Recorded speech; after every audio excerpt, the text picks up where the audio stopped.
Pode sentar. Quero compartilhar um pouquinho sobre a Páscoa. Não sobre a Páscoa, exatamente, mas sobre a libertação da Páscoa, né? Nosso culto de quarta, a gente dá esse foco de uma palavra voltada para a restauração, para o processo de restauração.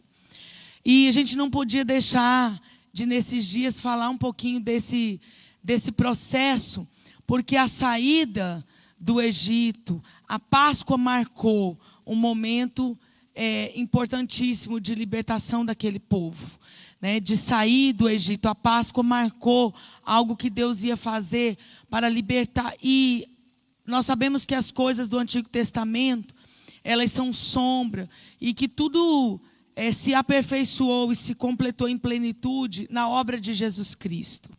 Então, tudo isso fala aos nossos corações, tudo isso que tem como sombra na saída do povo do Egito, isso nos ministra intimamente e tem muito a ver com o nosso culto de hoje, né? Desde domingo, o pastor falou sobre a preparação, nós estamos numa semana de preparação.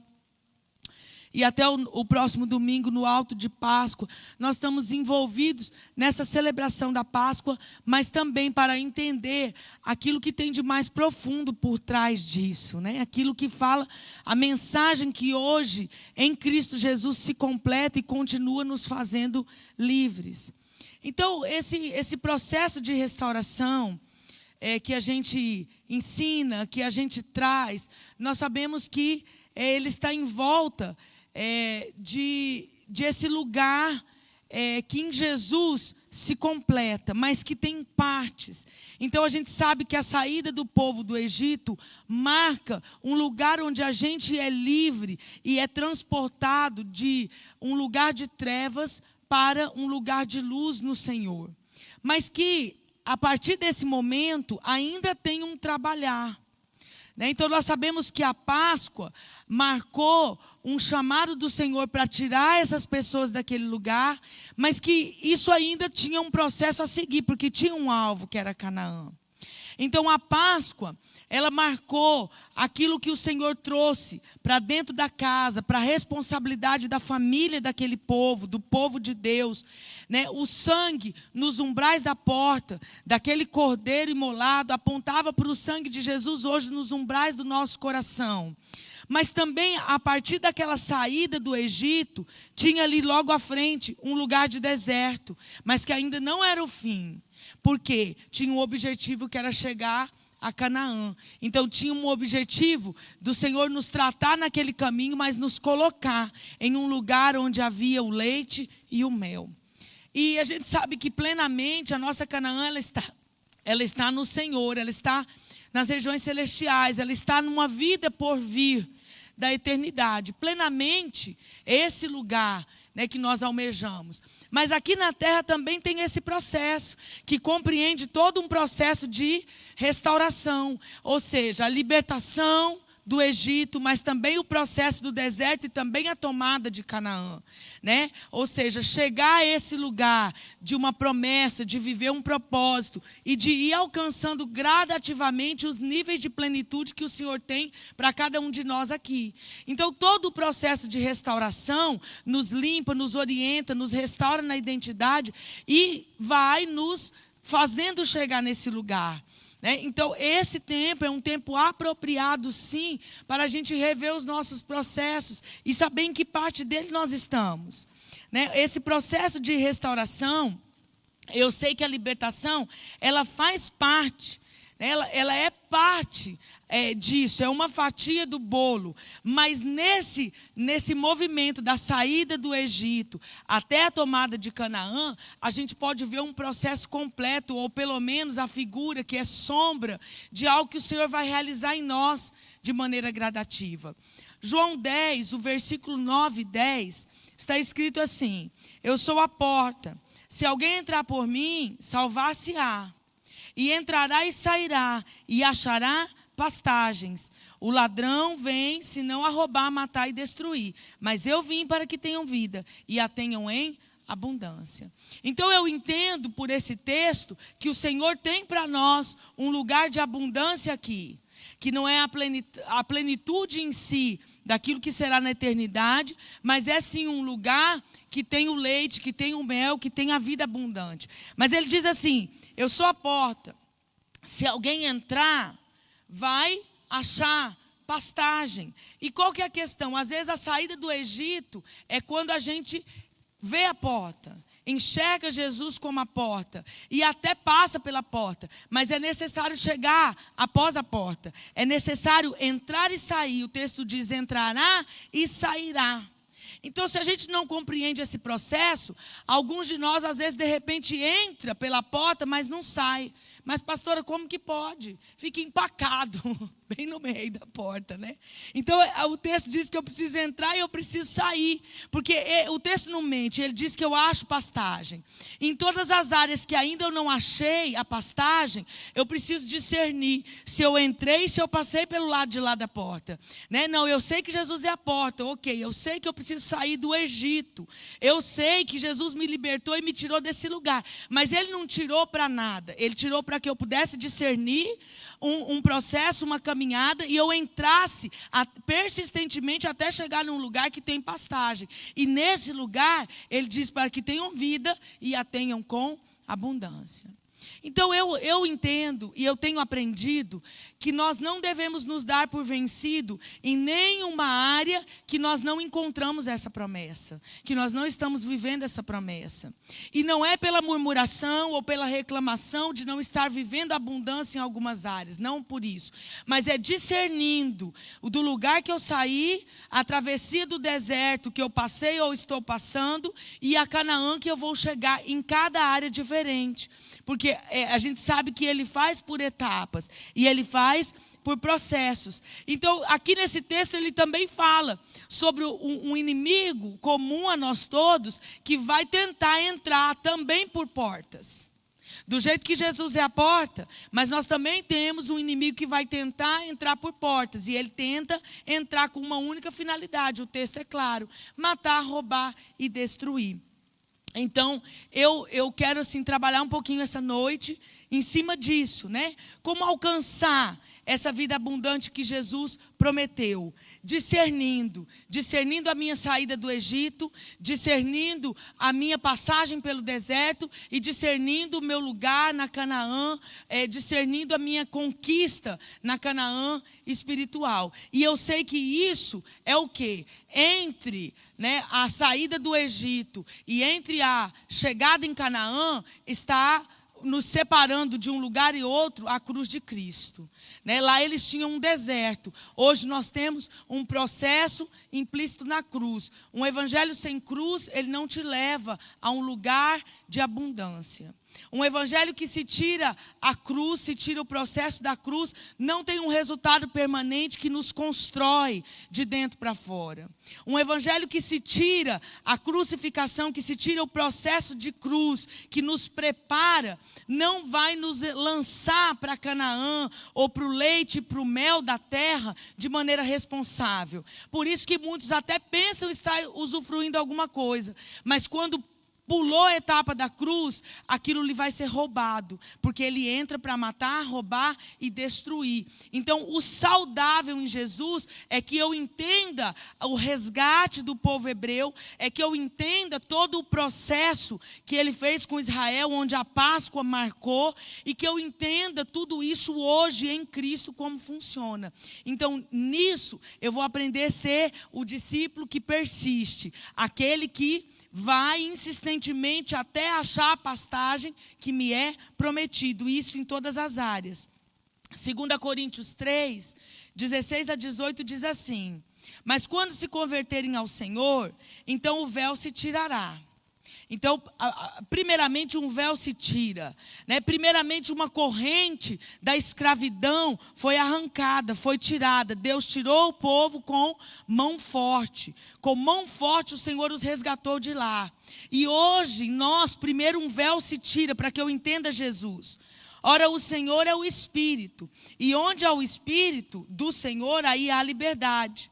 Mas todos nós, com o rosto descoberto, refletindo como um espelho a glória do Senhor, nós somos transformados de glória em glória na mesma imagem, como pelo Espírito do Senhor. Então, isso aponta claramente, sem sombra de dúvidas na interpretação, para um processo de glória em glória. Eu não posso ficar só na porta. Ele diz, eu saio e entro. Então eu saio do Egito e eu persisto até a Canaã. Eu alcanço essa libertação, mas isso não para lá. Me leva até o lugar da pastagem, que poderia ser colocado como lugar que tem o leite e o mel, né? Casas cheias de todo bem. A Bíblia diz que lá era o que esperava ele. Poços que não cavastes, né? Vinhas e olivais que tu não plantaste. Então é um lugar de pastagem. Pegando os dois textos, Antigo e Novo Testamento, a gente chega no mesmo lugar. Pastor, e o que significa isso? Bênção física? O que significa isso? Casa cheia de todo bem, cheia de eletrodomésticos da minha geração. O que significa isso? Queridos, a pastagem significa tudo aquilo que está escrito antes da fundação do mundo sobre mim e você, escrito no livro da vida. Tudo isso. Então, são livros diferentes, são histórias diferentes, somos pessoas diferentes. Mas eu tenho determinado algo no meu coração e tenho orado por isso, dizendo ao Senhor, eu quero viver toda a história escrita no livro, ainda que eu não saiba toda ela, ainda que eu não saiba todo o propósito, eu digo, Senhor, eu quero viver a cada ano todo o propósito. Então, ainda que eu não saiba, me coloca nele. Ainda que eu não conheça, né? Antigamente, quando a gente não tinha o véu tirado dos nossos olhos, a gente ficava procurando o futuro, né? É uma espécie de procurar o que estava escrito no livro da vida, mas a gente procurava pela adivinhação, né? Quase todo brasileiro tem um lado místico dentro dele. Então, assim, aquele que não via a revistinha, ouvia o horóscopo. Aquele que não ouvia o horóscopo, quando alguém falava alguma coisa, a cigana lê a mão. Na maioria das pessoas, isso não inclui todos, mas na maioria, sempre tinha algo que te levava ao querer saber o futuro, né? E quando eu entendi o Senhor, quando eu entendi a mensagem da cruz, eu posso não saber tudo o que está escrito a meu respeito, mas eu falo, Senhor, me revela de glória em glória, e me faz entrar nesse lugar de glória em glória. E eu comecei a aplicar isso em todas as áreas da minha vida. Então é claro que em alguns momentos você vai pegar essa palavra para as suas finanças. Sim, em alguns momentos a nossa casa cheia de todo bem, às vezes vai precisar ser uma visitação no nosso celeiro, vai ser uma visitação nas nossas coisas físicas, mas às vezes a casa cheia de todo bem vai ser a paz naquelas brigas familiares que ainda não cessaram. Às vezes a casa cheia de todo bem vai ser aquela discórdia, falta de entendimento entre marido e mulher que ainda não parou. Vai ser aquela briga semanal ou mensal que insiste em vir ali roubar a alegria. Então, de todo jeito, tem uma porta aberta, Satanás entrando, roubando às vezes a alegria. Às vezes roubando a alegria do convívio, a alegria da celebração. Às vezes roubando o relacionamento entre pais e filhos. Então, em alguns momentos, a nossa casa cheia de todo bem vai ser assim, Senhor, eu quero vencer nisso. Eu quero entrar e achar pastagem na minha casa cheia de paz, que de repente não tem. Então, ora vai ser finança, ora vai ser a paz que foi roubada, ora vai ser a nossa questão de saúde, ora vai ser algo específico na profissão, ora vai ser algo ministerial. Então eu tenho aprendido com o Senhor a desejar viver esse lugar de pastagem em todas as áreas, de glória em glória. Então agora sou eu, particularmente, eu coloco diante do Senhor pelo menos o próximo ano, né? Principalmente no final do ano, começo do ano, que a gente entra aqui, pelo menos na igreja local, em primícias. Então eu falo, Senhor, para esse ano, me faz entender seus projetos, me faz entender seus propósitos, me faz entender o que está escrito a meu respeito para este ano. Né? Então, esse processo de glória em glória é o Senhor ir nos colocando de tempo em tempo para viver o propósito. Só que você precisa desejar isso. Você precisa amar isso. Você precisa se importar com isso. Você precisa se importar com o Senhor, de dizer, Senhor, me dá discernimento. Porque sair do Egito, né, não é o suficiente. Me dá discernimento dos meus desertos, mas também me dá discernimento de como conquistar Canaã, de como entrar nesse lugar de pastagem. Me dá discernimento de entrar pela porta, mas também de sair para o lado da pastagem. Não de entrar pela porta, que é o Senhor, e de repente não passar para o lado de lá. Amém, queridos? Então, nesse sentido, a gente, assim, vou só introduzir algo que eu já ensino aqui na igreja, mas rapidamente, só para nos dar base aqui para hoje. Esse processo de restauração, que é sombra do que aconteceu lá, mas hoje, aplicando com base no Novo Testamento, a gente sabe que começa pela regeneração. Então, essa saída do Egito começou na nossa vida quando alguém pregou Jesus e anunciou que Ele é a porta e Ele é o caminho. Então ali houve vida no espírito que estava morto. Então ali eu comecei a entrar nesse processo, regeneração. Agora, o processo de regeneração fica só no aceitar Jesus? Não, porque imediatamente eu vou começar o discipulado. Por isso que se confirma essa aliança com o batismo. Mas se tem um discipulado, né, lá em Efésios 4... Está lá, entre 17 e 32, eu não vou ler exatamente o texto, mas diz que quanto ao trato passado, nós devemos nos despojar do velho homem. Isso ainda é regeneração. Isso ainda é um processo que vai nos tirando desse lugar que era representado pelo Egito. Por quê, pastora? Porque lá nós éramos escravos. Né? Eles eram escravos do trabalho, escravos, né, de um líder corrupto, e nós escravos do pecado, escravos de Satanás pelo pecado. Então, esse lugar nos tira de lá, mas não é só nos tirar nessa visão assim, tudo está feito. Ele diz, quanto ao trato passado, vos despojeis do velho homem. Em Efésios 4, ainda mais adiante, você vai encontrar, e não deis lugar ao diabo. Então eu saio do Egito, mas eu tenho uma responsabilidade de ser despojado do velho homem e de não dar mais lugar. E o que é esse lugar? Volta para a porta. Porque no original, lugar especialmente de abertura, que eu poderia usar tranquilamente a palavra porta. Então, essa é uma responsabilidade ainda da regeneração. Por isso, gente, nós precisamos entender que enquanto tem portas abertas na nossa vida, há uma responsabilidade de entrar no discipulado desse ensino que eu preciso me despojar do velho homem. Porque essa parte ainda é algo aqui do iniciozinho, do início da saída, do início que está falando ainda da libertação do Egito, que nem entrou no deserto, mas é algo que eu preciso tomar para mim a responsabilidade de me despojar do velho e de não dar mais lugar para ele entrar naquilo que o Senhor me tirou. Aí sim, então depois da regeneração, então aí se cabe um processo, né, que vai realmente, de fato, tratando de situações que dentro da libertação a gente vai falar, né, como renúncias, como situação de fechar as coisas, limpar as sujeiras que vieram da velha vida. Mas depois que eu tomei um novo posicionamento em relação a não me despojar do velho homem. Aí você diz para mim assim, pastora, mas espera lá, depois que eu consegui me despojar do velho homem, eu não preciso mais de libertação nessa proposta?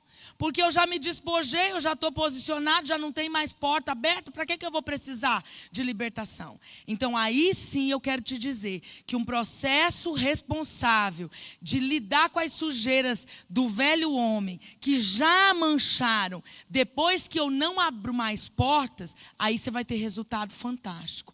Por quê? A gente percebe na prática que quando a gente conduz pessoas a um processo de libertação mais profundo, com renúncias, lidando com heranças, mexendo mais profundamente nessa área, quando a gente lida com alguém que já fechou portas e vos despojou do velho homem, isso faz um boom na vida espiritual das pessoas. Por quê? Ele está pronto para isso.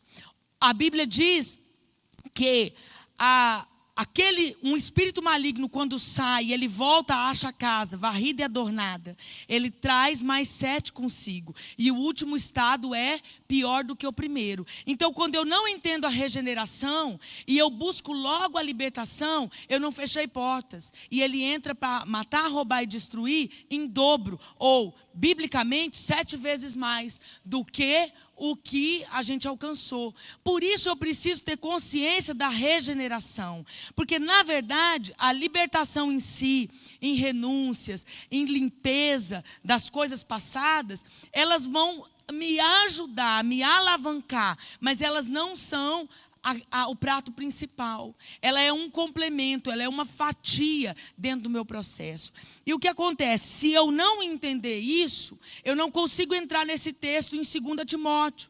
Porque 2 Timóteo 2, 25 e 26 diz assim: corrigindo com mansidão os que resistem, na esperança de que Deus lhes conceda arrependimento, para conhecerem plenamente a verdade, e que se desprendam dos laços do diabo, por quem haviam sido presos, para cumprirem a vontade de Deus. Então, tem pessoas que não cumprem a vontade de Deus. Volto lá para o livro da vida. Tem pessoas que não conseguem entrar no propósito escrito antes da fundação do mundo por laços. Então, aqui sim entra a libertação. Laços do diabo. Entra aqui várias situações que a gente busca em libertação. Mas depois de já ter fechado portas, de não dar mais lugar para o diabo e de nos despojar do velho homem. Gente, se nós procurarmos libertação sem esse entendimento, a gente está procurando de novo aquela mágica, a gente está procurando de novo o vidente, a gente está procurando de novo o búzios, a cigana, e enfim, todos os meios. Mas pastor, Deus me livre, nunca vi isso, nunca fiz isso, nem conheço isso. É uma maneira de te explicar que pode não ser exatamente lá com a cigana, mas às vezes o coração, que é a resposta pronta. E isso não vai gerar uma libertação saudável. Eu não posso queimar etapas, eu não posso pular processo. Isso é algo que a gente precisa entender sobre o processo de libertação. Por quê? Por quê? Porque senão eu não vou conseguir discernir o deserto. Eu não vou conseguir discernir o deserto. E é o deserto que vai me reeducar. Porque a reeducação também faz parte do processo de restauração. Como assim? Porque na reeducação que eu vou agora alinhar o meu caráter depois de eu ter sido curado. Eu vou alinhar o meu caráter paralelo a todo o processo de cura. Porque tem gente que tem um caráter com falhas, tem gente que tem uma personalidade alterada, um temperamento totalmente alterado por causa dessas situações bagunçadas e não resolvidas dentro de si. Então, a partir do momento que eu vou deixando o Senhor tratar, eu entro agora num processo de reeducação. Porque eu tenho consciência do pecado, eu sei o lugar do Egito que Deus me tirou, eu aceitei isso, mas agora ver o resultado na prática não é tão simples assim. Por isso, um processo de reeducação. Não basta só ter consciência, não basta só descobrir onde estão as minhas dores, as minhas feridas, nas áreas que estão os meus problemas. Eu preciso também reeducar essas áreas. Eu vou precisar lidar com as vergonhas, com os traumas, com os medos, e isso é um processo de reeducação. Gente, o processo de reeducação dentro da libertação é o que eu acho mais desafiador. Por quê? Porque aqui eu vou precisar desaprender para aprender de novo. Aqui muitas vezes eu vou ter que deixar uma bagagem que eu trouxe até aqui, ou parte dela, ou encostar ela de lado um pouquinho, para eu conseguir aprender. Por quê? Porque essa palavra de João 8,32, e conhecereis a verdade vos libertará, ela foi dada aos discípulos. E você não pode esquecer disso, e nem eu. Ela foi dada àqueles que suportaram o discipulado, porque Jesus vinha falando com eles para uma multidão. Em João 8, lá pelo verso 20, diz que ele vinha pregando na sinagoga. E na sinagoga tinha um monte de gente. Só que a Bíblia diz que um pouco dessas pessoas creram. E quando ele diz muitos creram, acreditaram, muitos não são todos. Então não foram todos que creram na palavra dele. Mas aqueles que acreditaram, ele falou, se vocês permanecerem, vocês serão meus discípulos. Então não existe discipulado sem perseverança. E aqui é a reeducação. Por quê? Por exemplo, eu poderia falar várias áreas, mas esse não é o foco que eu vou dar hoje. Hoje eu vou falar do processo em si. Mas eu vou citar a rejeição. Você discerne, por exemplo, que a rejeição é uma área a ser conquistada. Ok, você até descobre, né, exatamente as coisas que me feriram no Egito e que me fizeram ter fortemente um ataque do espírito de rejeição ou do sentimento de rejeição, como você queira chamar. E eu identifico lá no Egito o que me acorrentava, o que me escravizava nessa área. E aí, Jesus me tira com o braço forte do Egito, eu entro pela porta, mas se eu não passar para o lado de lá, dentro desse processo, eu não vou encontrar a pastagem, porque agora eu vou precisar, além de descobrir, além de liberar o perdão, além de tratar e de curar os pontos da rejeição, por exemplo, eu vou precisar reeducar, porque novas situações vão vir querer me fazer sentir rejeitado de novo, e eu preciso estar pronto para lidar com as novas situações, e isso é reeducação, e para isso eu preciso aprender, entender e amar o discipulado, porque senão eu tento uma semana e o que eu faço? Não adiantou a cura, não adiantou o perdão, não adiantou o processo, porque novamente você vai se deparar com uma nova situação no trabalho, ou até mesmo dentro da igreja, e você vai se sentir rejeitado de novo, e você vai jogar tudo aquilo e dizer assim, não serviu. Então, nesse sentido, a Bíblia diz o quê? Que eu preciso persistir. 2 Coríntios 10, de 3 a 6, se você quiser abrir, eu vou esperar. 2 Coríntios 10, de 3 a 6.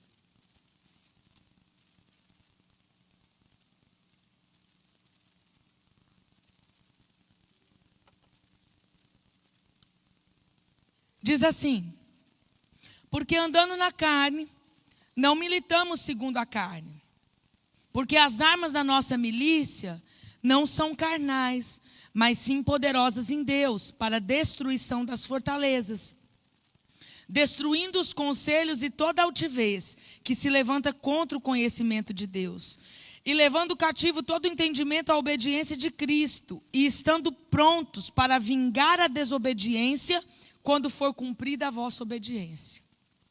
Então, a vingança da desobediência é colocar a obediência no lugar.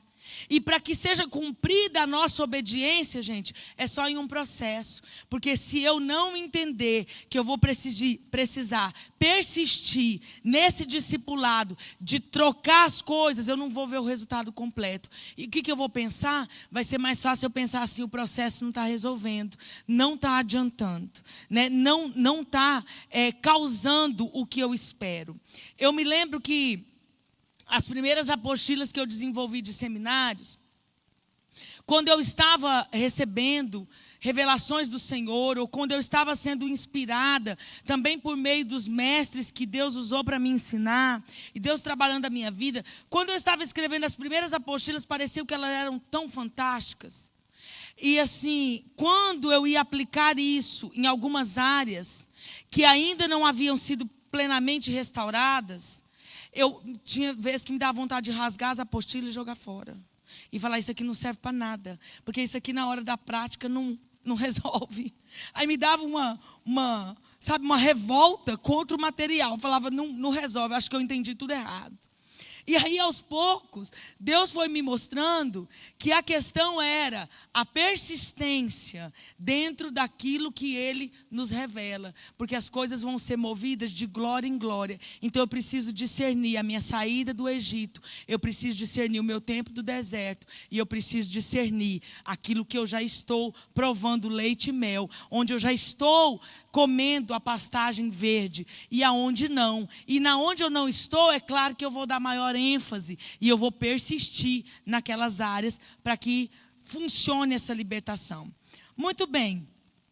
Então, na libertação, nós vamos conquistar a nossa alma. Agora sim, eu quero entrar um pouquinho na questão dessa saída do Egito. A saída do Egito, ela representa abandonar esse sistema, né, do anticristo, esse sistema de Satanás, isso representa para nós essa saída hoje.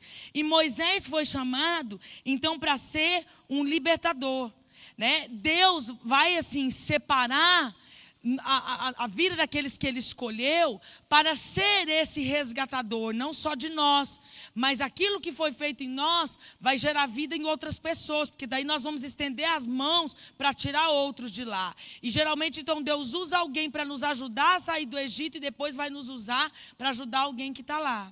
Agora, nada podia ficar nas mãos de Faraó. E aqui eu quero concentrar um pouquinho hoje, né, da mensagem. Fica tranquilo que eu não vou passar do tempo assim, né? Nós vamos organizar aqui o tempo do louvor com a mensagem. Não se apavora, fala, hoje a pastora vai deixar nós de molho aqui até 10 da noite. Não, fica tranquilo. Não vou entrar em áreas específicas, mas eu quero concentrar nessa questão de Moisés não ter negociado.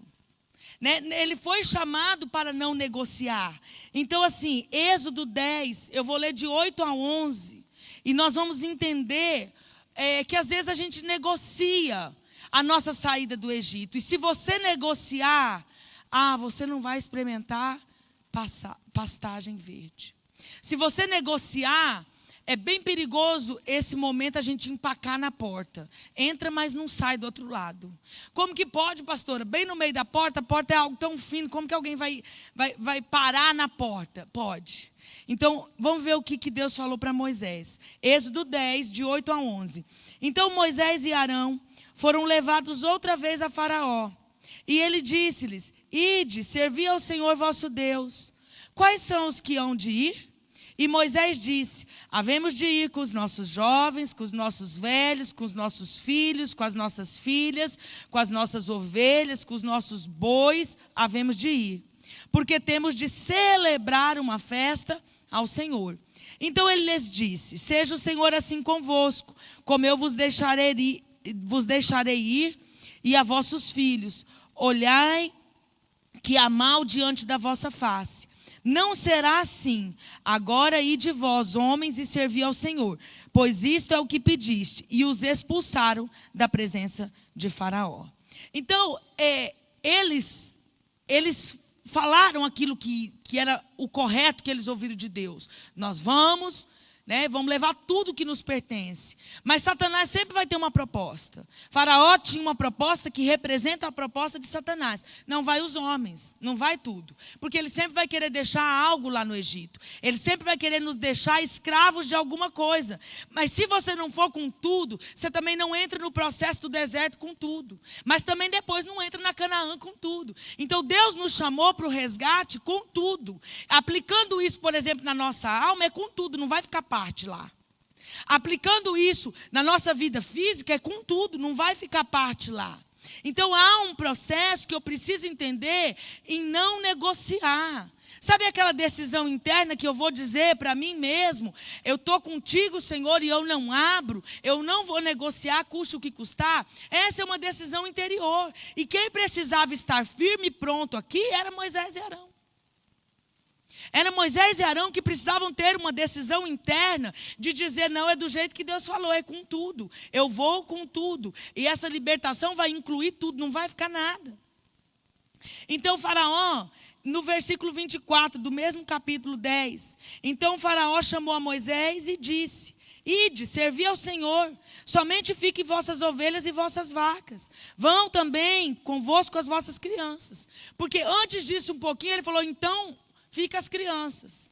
Aí eles disseram, não. Aí daqui a pouco ele disse, então vai, e fica os bens. E aí Moisés diz assim, Moisés, porém, disse, tu também darás em nossas mãos sacrifícios e holocaustos que ofereçamos ao Senhor nosso Deus, e também nosso gado há de ir conosco, nenhuma unha ficará, porque daquele havemos de tomar para servir ao Senhor nosso Deus, porque não sabemos com que havemos de servir até que cheguemos lá. Então ele disse, nada vai ficar aqui. Esse nenhuma unha vai ficar, hoje fala para nós o quê? Essa questão de negociar. de negociar algumas coisas que ainda ficam presas, ficam escravas de Faraó, ficam escravas de Satanás. Deixa eu te dizer, Deus nos quer por inteiro. E aqui eu quero te dar uma palavra bem consciente, porque não é uma palavra para julgar, porque eu malemar, como diz, só posso olhar para mim e olhe lá, né, que meu marido tem que me ajudar. Ele fica o tempo inteiro olhando para mim para enxergar, parece que ele pega uma lupa, né? Aqui que eu não consigo ver, ele me mostra. Então, malemar eu dou conta de mim. Então, é uma palavra para que você se examine. Mas deixa eu te dizer, deixa eu te dar algo consciente.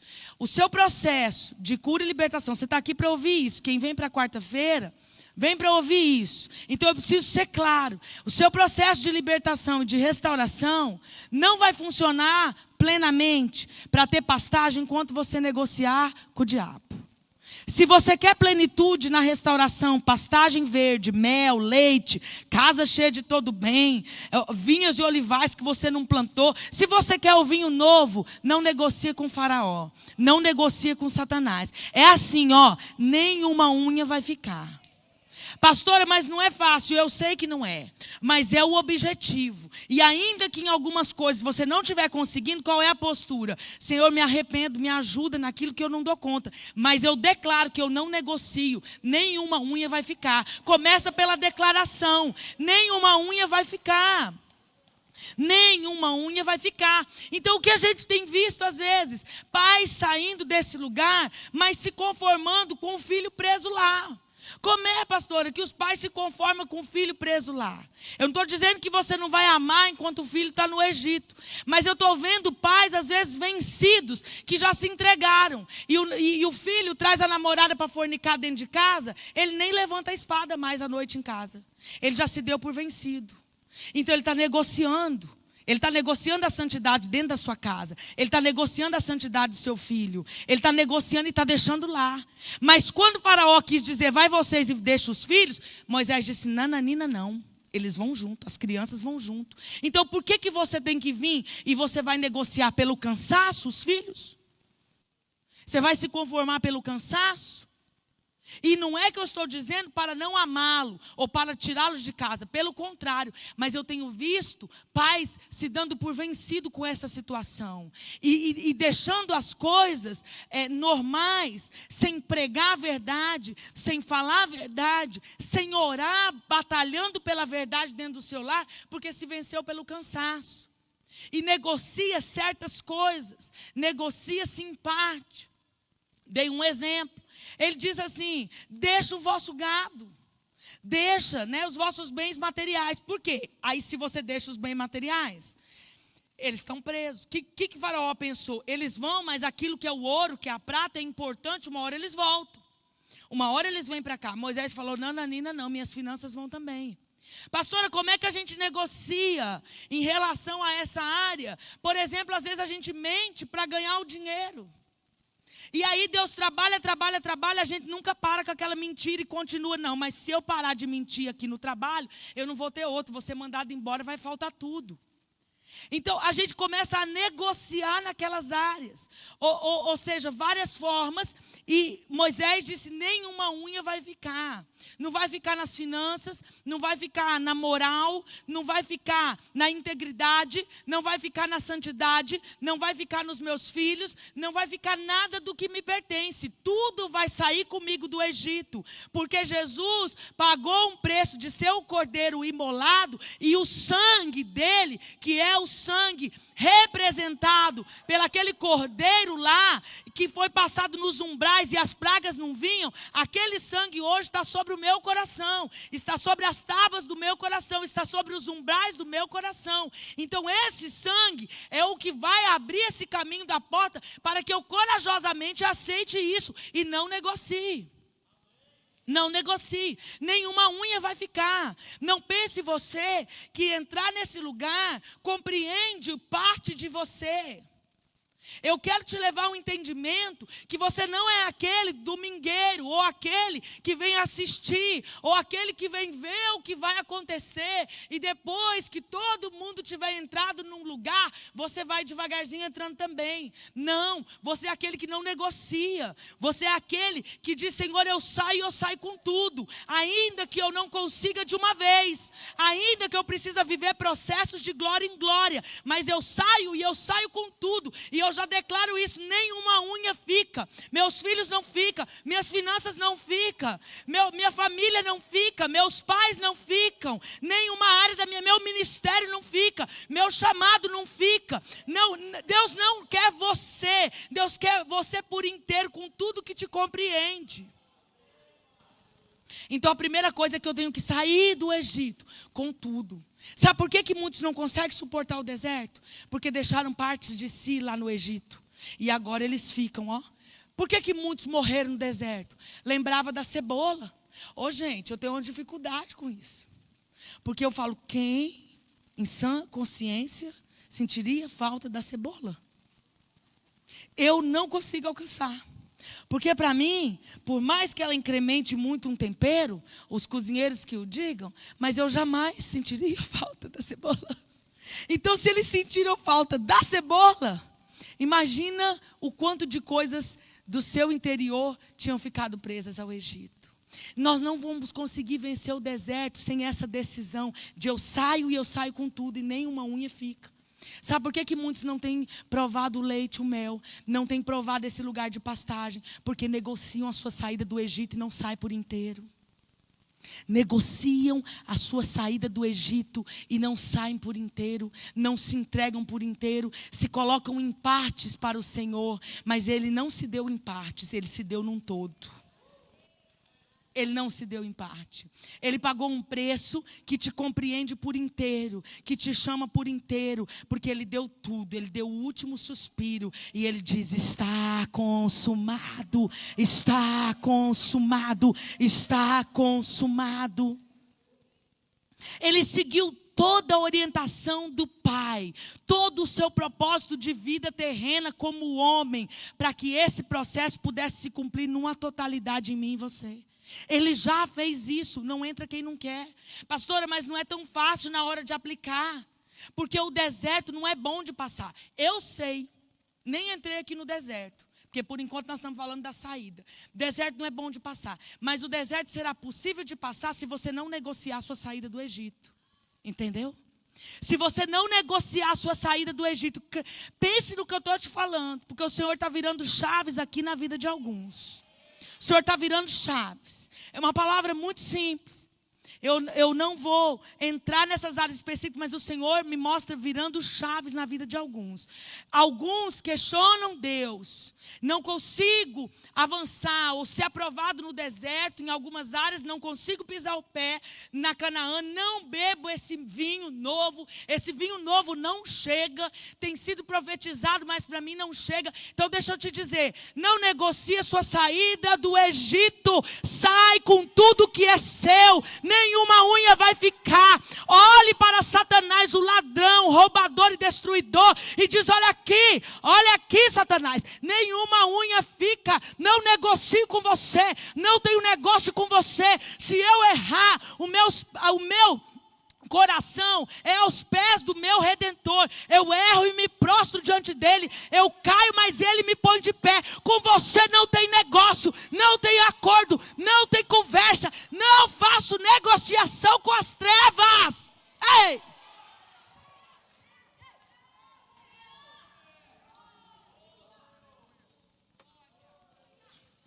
Não negocie sua saída do Egito.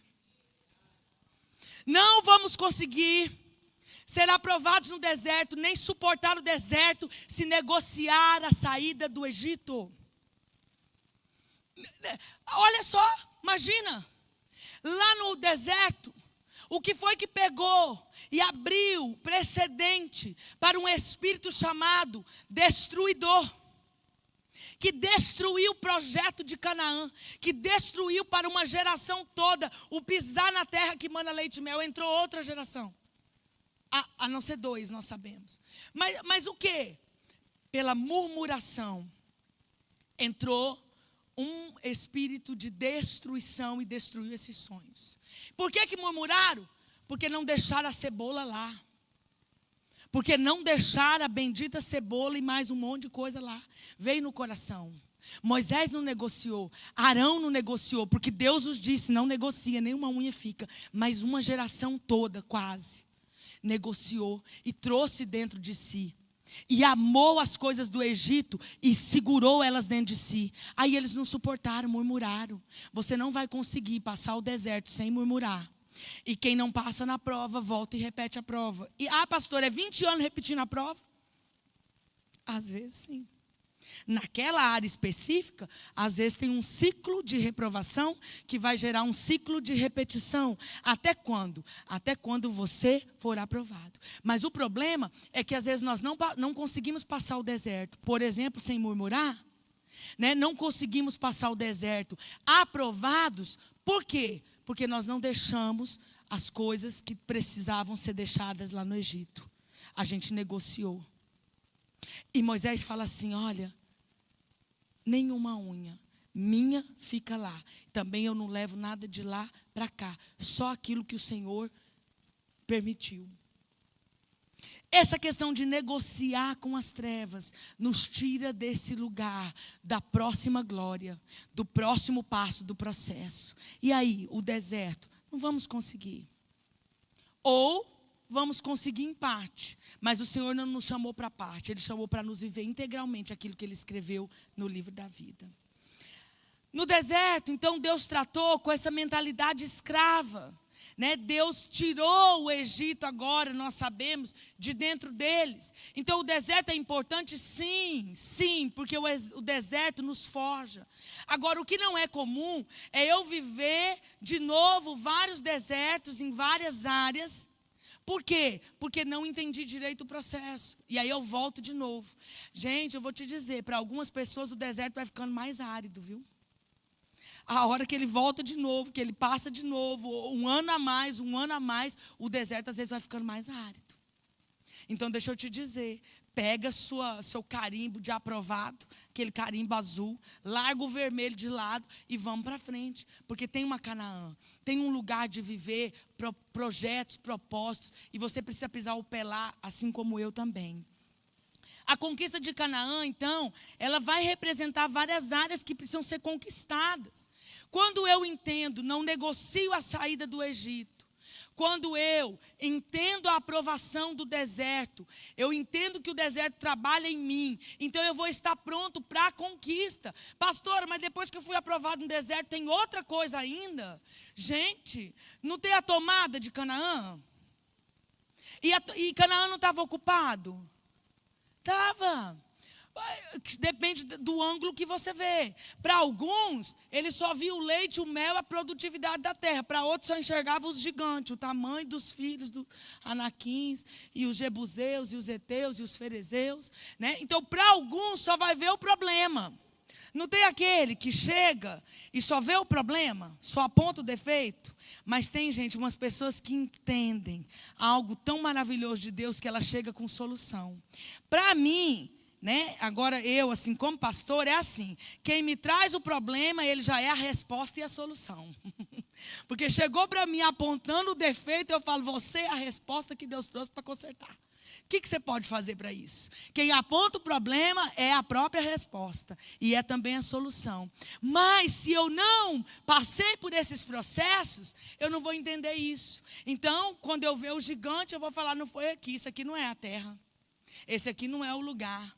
Né? Eu não vou conseguir discernir isso, eu não vou conseguir entrar nesse lugar, porque eu vou ver o defeito. Agora, aqueles que vieram prontos, aqueles que não negociaram nenhuma unha e saíram do Egito por inteiro, aqueles que no deserto não murmuraram, não negociaram, suportaram e foram aprovados, quais eram a mentalidade deles quando eles viram Canaã?